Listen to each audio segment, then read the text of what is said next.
Good morning. This is Kenya, maybe elsewhere at your time.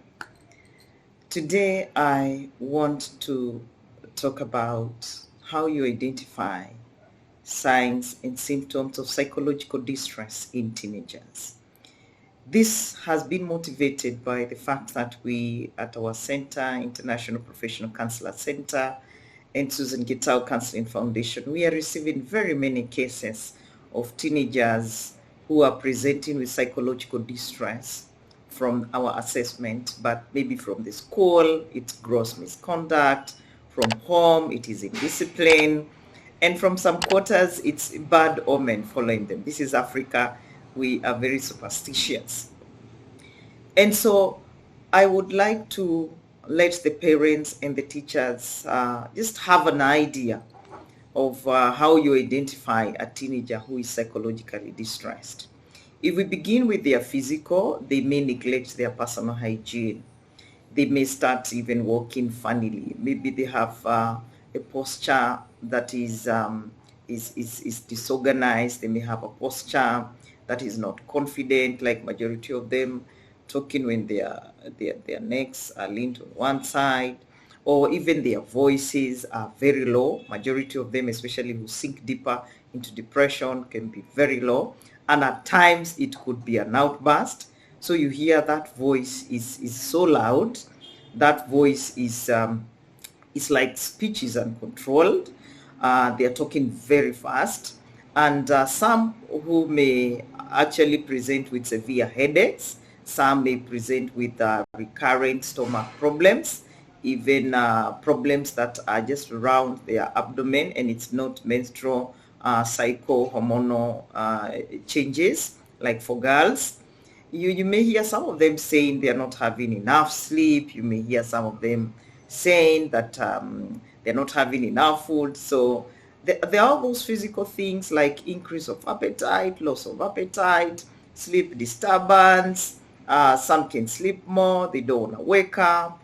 And it's important that as a parent, you may also try to find whether there is any medical cause. And in most cases, if there is no medical cause to their physical problems, the next thing you need to hypothesize or think of is psychological disturbance. When you think about their cognitive abilities, you may find a student who was performing very well has low academic performance. A student who was doing very well maybe in sports or co-curricular activities is withdrawn, is no longer interested. You may find that a student who would do their work on time, a student who would do the best in everything that maybe classwork or schoolwork demands, their performance declines drastically. You may find some of them registering nightmares. They can tell you they're having very bad dreams. The same students can come and tell you these days they are reading, they cannot remember anything. So they register memory problems. And some can tell you anything that goes on in class, I am not concentrating. So some can lose concentration and attention in class. And in some cases, some can become very irrational. They can start even questioning, why are they in school? They may start even wondering, why did I even come to school? And there are so many people who are rich, yet they never went to school. You may find some of them saying, why am I working so hard yet my dad and I are not in good terms? Why am I even working so hard in this subject yet I don't like this teacher? You know? So there's some thoughts that don't make sense, very irrational, and they can become paranoid. These are the students who might start thinking other students are preying on them. They are actually probably betraying them. They are planning something evil against them. And it becomes so real, they just want to go home.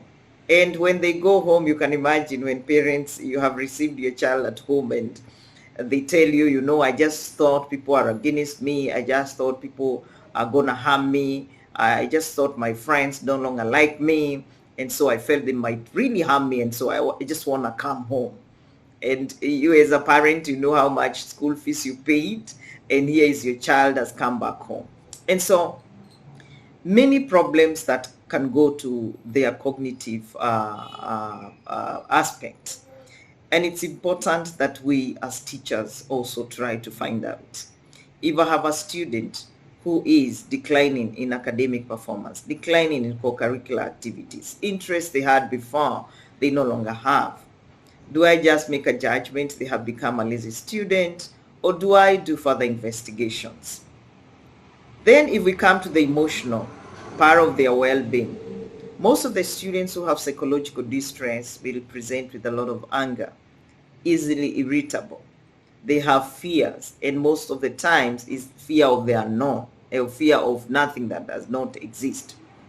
Sometimes you may find the same students are basically guilty of something they did, and maybe they were forgiven, or it wasn't even so huge, but they're taking it to be a very big thing.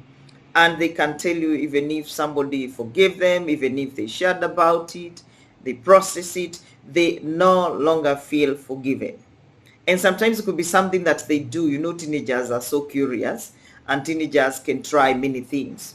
And probably like during COVID-19, they might maybe have engaged in premarital sex. They may have tried drugs like weed, cigarettes, alcohol, you know. And we have seen these things. But they still present as people who are very guilty about what happened. And that guilt takes them very, very far away from their present moment, to to a place they cannot coordinate, they cannot perform well. And so it's important to find out if a student is feeling guilty. Why are they feeling guilty? Some of them, it's about even taking money from their parents or lying to their parents. There's a trip in school, and probably later on they find that their parents are struggling, or later on find out that their parents are unwell. Maybe you demanded a lot of money, or their businesses are not doing well, so they can feel guilty. And so it's important that there could be someone somewhere that they can share with to find out why the guilt. We do have situations whereby some students have overwhelming sadness. They have the emotion of hurt. And this hurt, if you try and find out, there could be many situations of loss and grief moments. Loss of relationship, like friends in school. Some of them go to school and they get groups of friends, but along the way they don't agree, and so they are deserted, and they can feel like they have lost. Some of them, it could be parents at home who have separated or divorced, are not agreeing, or many other challenges that can be around home environment. And in this case, they may come back to school with this overwhelming sadness. And some, it could be actual loss of a loved one. I have met students who have lost their loved ones, like grandparents who are very close to them, parents who are close to them, friends and relatives. And they are expected to come back to school after they have buried their loved one. But nobody took them through the process of loss and grief. And so when they come back to school, you might find them sleeping, fantasizing, going into their own space. But maybe the teacher doesn't see that, the teacher doesn't know that. And that's why it's important that in a school environment, if a student is gone, let it be announced, maybe at the parade, that the student has gone home because of this and this. So when they come back, and we receive them with warmth and understanding, and where a parade or an assembly where even the teachers are present, even if they are not present, in the staff room, they can be told about a certain student. Because in most cases, these students, when they are suffering psychologically, and a teacher has to do their work in class, work has to be done, and the teacher is tough, in most cases, they always tend to think, you know what I'm going through, and yet you're so tough on me. I am not saying that we create a form of dependency or relaxation in the students, but it's important to find out how they are doing. Just a word of how are you doing? Just that. Even if they're going to tell you, oh, fine, they will sense somebody cares. Otherwise, it can be a very lonely world in a school environment for a student who has lost a loved one, and they come back to school and business is supposed to go on as usual. We may have some who may have lost a sense of their own dignity. Maybe they fell out of track, they engaged in inappropriate sexual relationships, and when they come back to school, this is still hovering around their mind. And you may find that such students, they just need maybe somebody to talk to, a teacher, a guidance and counseling teacher, a peer counselor who understands and who is also trained for this to be a burden lifted off their shoulders, off their chest. You may also find, apart from the physical, the cognitive, the emotional, we may also have what we can call the moral decline. A student who was never lying, they're not doing their homework because they are so exhausted. They're not doing their assignments. They're not participating. They can lie, they're sick. And they can even go to the hospital. And in some situations, if they go to the school nurse, or if they go to the nearby health center, or if there's one within the school, they are given some medication. And some of the health providers, they may realize this one is just stressed, so I'm going to give them placebos. And so they will get convinced they are sick. And so long as another student or a teacher is seeing them taking some drugs, they're basically sick. And so there should be a very close link of working between the peer counselors, the administration, the guidance and counseling team, and the health providers for the school. If there is a school nurse, it's important to have that linkage, because in most cases when you corroborate information, it becomes easier and better to help a student. So you may find a student lying. Maybe they have started doing drugs, and that the drugs demand for a lot of money, more than the pocket money they were getting before. And so they will lie to their parents so that they can be given more money. Some situations, like in school, we have funny situations. Like here in my country, Kenya, you may find some students, they have become bankers. They shyrock, you know. They lend money like it's 100 bob, on top of it 20 bob. And so they may not maybe return your money in good time. So you also go broke. And the parents are wondering, you know, we give our child enough pocket money. Even, in fact, we did extra. What happens? And they don't want to say they're actually doing banking services in school. And so it's important, again, for the parents to know, if there's money you're giving to your child, let it go to the school bazaar. And for the teachers as well, if you're vigilant, the boarding masters, the boarding mistresses, it's very, very easy to find out those students who have extra monies in their boxes. And you're smart. I was a teacher for 12 years, working for the government of Kenya. And I know if a teacher wants to know something, you will definitely know. And that is why it's normally a very thin line between the teachers and the police department. Because you have lived with the young ones, you must take care of them, you must monitor each of their developmental stage, and so you study their character. You're always doing routine job as a teacher. You're teaching, you're evaluating how they are performing, you're evaluating their behavior. So you have no choice but to become a natural forensic psychologist. So if you want to know something, and that is why we say just some extra effort somewhere where it is needed, you will definitely get to know what's going on.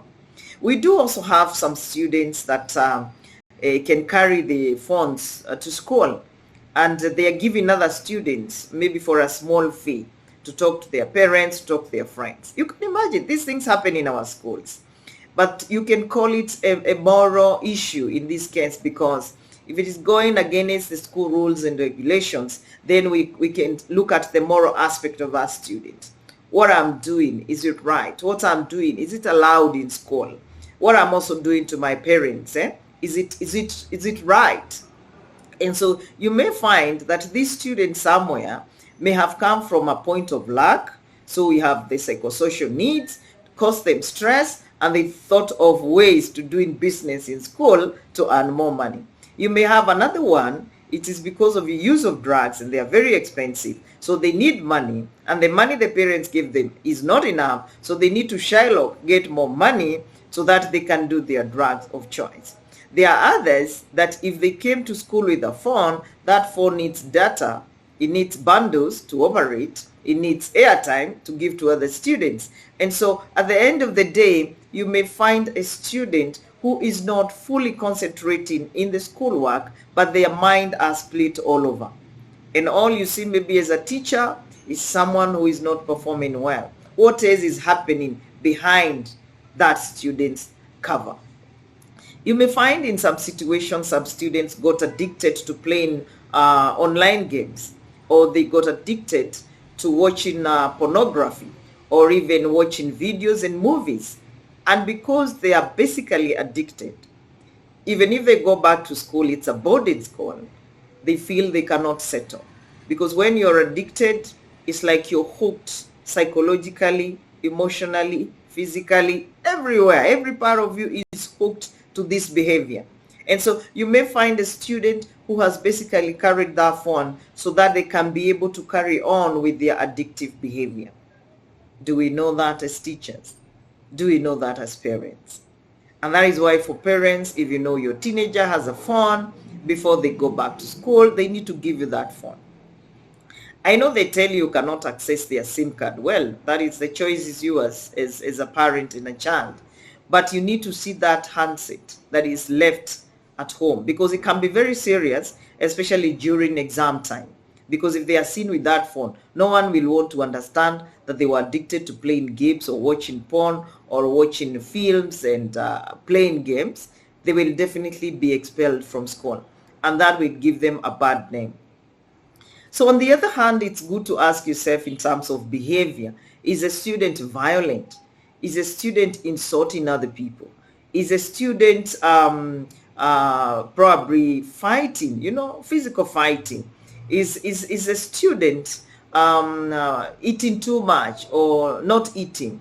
Now we are linking even behavior. Is a student sleeping too much or not sleeping? So you need to just be observant. Is there any change in their behavior? If it's at home, for example, when they come for midterm or they come for school break, do they withdraw from the rest of the children? Do they like staying in their room? You need to follow up as a parent. Maybe you used to talk a lot with this student. Do they withdraw from you? They no longer want to share with you anything because they need their space, or they show you they need to just be alone. And this happens week 1, week 2. Have they also become antagonistic? Like before, you easily used to agree on something, but now your child has become quite antagonistic. Everything you say, it has to go the opposite direction. Do you find out why? And if we can look at now the physical examination, without looking at the body size, the weight and all that, pimples sometimes, a very dull face, let's get into the habit of looking at our students, and the face tells a lot, the eyes tell a lot. And if it's for the parents at home, do you wake up every morning, greet your teenager, and just look at the way they look? Do you show them you care, you're concerned about their well-being, or it's business as usual? We are having cases of very many students being sent home because they have body marks, self-harm, and majority of them self-harm around the wrist. Others is the upper part of the arm, and some where they don't want you to see, they can self-harm on their thighs. And to some extreme cases, and especially for boys, they can self-harm just below their chest, around the abdomen. And so it's very important that we ask ourselves, do our students know when they self-harm what that means? Do the parents know? Do the teachers know? Because when I get students come to this office and we are sharing, what made you do that? They tell you exactly what is the cause. That the pain, the emotional pain was too much in the inside. Whether it is caused by fear, by guilt, by anxiety, by heart, overwhelming sadness, somebody just feels trapped in the inside. When they do that self-harming, when some of them even use ballpoints like this, when they are able to cut themselves and get blood oozing out, they experience some relief. You may see that, you see the mark, so every time they self-harm, some relief. But the underlying issue the cause of the emotional distress is not addressed. So they will continue self-mutilation, you know. And in my country and in my continent, Africa, any mark on your body, any physical mark means something. And so in most cases, you may find we are Africans even in school. We are also Christians in a very big way. And so any bodily mark is like a tattoo, you know, and we say these tattoos are forbidden. But those students, if you observe their behavior, you will find something is not right. And that is why, if I were asked, there should be professionals based in all schools, professional counselors, professional psychologists, who can assess the deep underlying issues for these students, because they could be challenged with mental health concerns, but we don't know. We are not aware. And I know in my country we have lost students that showed all these signs, but nobody understood. Nobody got to know whether this student is psychologically distressed. And so I am appealing to the parents and to the teachers. These students are not necessarily in what you think. They are not in cults. They have deeply embedded emotional pain. And what we need to do is to work together. What we need to do is to empower, if we have teacher counselors, with basic mental health skills of assessment, diagnosis. If they cannot intervene, that's when we refer. The same way we do have school nurses, it's a high time we go to school counselors. So when I look at these students, when they have all this psychological distress and nothing really seems to work, they become very disturbed. They become very distressed. They become very irrational. They withdraw. They will self-harm. They will lose interest in schoolwork and any co-curricular activities. They will start hating people, including you, the teacher, including you, the parent. They will start hating the world. If they want to escape temporarily, they will take drugs and alcohol or engage in inappropriate relationships and behavior. And if the worst comes to the worst, they start courting suicide. And so some of them even attempt suicide. And some of them will actualize that suicide. It always breaks my heart to see a teenager we could have rescued, we ignored. To see a teenager who could have helped us as teachers to do better by knowing better, take their own life. As parents, losing a child you gave birth to because you did not know they were struggling. And so I want to take this opportunity and let a parent, the teacher, and that teenager know. The first point is to accept things are not okay. Do not live in denial. Accept I'm not okay. Accept the cause of what is making you not feel okay. Accept that you need help because you've tried on your own and you can't. So teachers, I want to thank you very much, especially the schools that have embraced guidance and counseling, and you have also embraced counseling services. In Kiambu County, that is in central Kenya, we have actually developed a register for counselors and psychologists from the Kenya Counseling and Psychological Association. And we are also saying that we need to have a very vibrant guidance and counseling team made of teachers and also parents and also we professionals, where we can be having regular discussions. When people come together, they become smarter and they do better. I am also very happy with the heads of schools that send the students that they find have psychological distress. I am particularly honored to have one school that told us we have seen several attempts here of suicide cases. We don't want to see one student like this take their own life. And so we are doing regular counseling services for that school. It has over 1,000 students. That's not easy for teachers to manage and cope with. And so an extra hand, extra support is needed. And that is nothing else but psychological services. And I believe if we can be able to cover the curriculum within stipulated time, we are able to do all we can to make sure that the school calendar is covered. We can also do something about the well-being of our students. Because no matter what they do, even if they get grade A's and then we lose them at the university as civil engineers, doctors, nurses, teachers, psychologists like me, it would be very heavy investment going to a big loss. And so for me, I would say we need to do all that we can. And as parents, a teenager is a very delicate human being. That is a stage that is very critical. It's they either find themselves or they lose themselves. And you are a very, very important asset in that developmental stage. So parents, if you have been very harsh, you will never get anything, no secret from your child. But if you are warm and friendly and nurturing their gifts, nurturing their self-concept, you will be so blessed by this student, by your child.